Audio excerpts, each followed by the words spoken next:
साल 2026 की दहलीज पर खड़े होकर जब 2025 को पलटकर देखा जाता है तो यह वर्ष केवल घटनाओं का संग्रह नहीं बल्कि भारतीय समाज में बदलते रिश्तों, कानून की व्याख्या और जेंडर विमर्श की दिशा को उजागर करता है। बीते वर्ष में सामने आए कुछ चर्चित आपराधिक मामलों ने नई बहस को जन्म दिया है।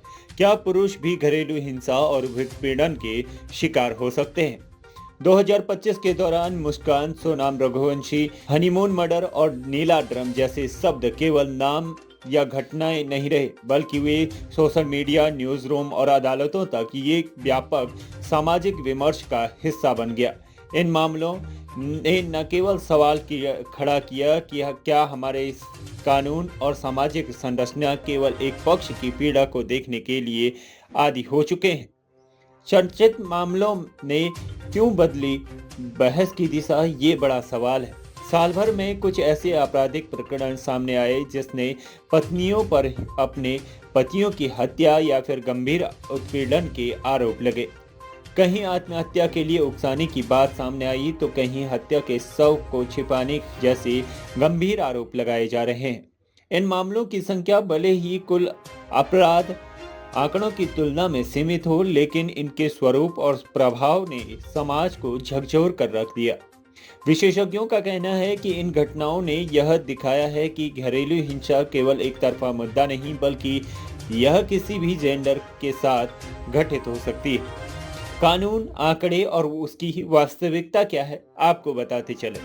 राष्ट्रीय अपराध रिकॉर्ड ब्यूरो यानी एनसीआरबी के अनुसार भारत में घरेलू हिंसा और आत्महत्या से जुड़े मामलों में पुरुष पीड़ितों की संख्या वर्षों में से मौजूद रही, लेकिन सामाजिक उपेक्षा और मर्द रोता नहीं जैसी धारणाओं के कारण ये मामले अक्सर रिपोर्ट ही नहीं हो पाते हैं। कानूनी जानकारों के माने तो वर्तमान कानून मुख्यतः महिलाओं की सुरक्षा को केंद्र में रखकर बनाए जाते हैं, जो ऐतिहासिक रूप से आवश्यक भी हैं। हालांकि बदलते सामाजिक परिदृश्य में यह प्रश्न उठ रहा है कि क्या जेंडर न्यूट्रल संरक्षक की दिशा में भी गंभीर चर्चा होनी चाहिए।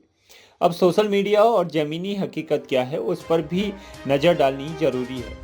2025 में सोशल मीडिया पर मर्द के दर्द का साल बताया जा रहा है जैसे जेंडर ने जोर पकड़ा है, लेकिन सामाजिक शास्त्री चेतावनी दे रहे हैं कि किसी भी एक जेंडर की पीड़ा को दूसरे के खिलाफ खड़ा करना समाधान नहीं है। असली जरूरत है हिंसा के हर पीड़ित को सुने जाने और न्याय तक पहुंच दिलाने वाले। क्या संदेश छोड़ गया 2025, ये भी बड़ा सवाल है।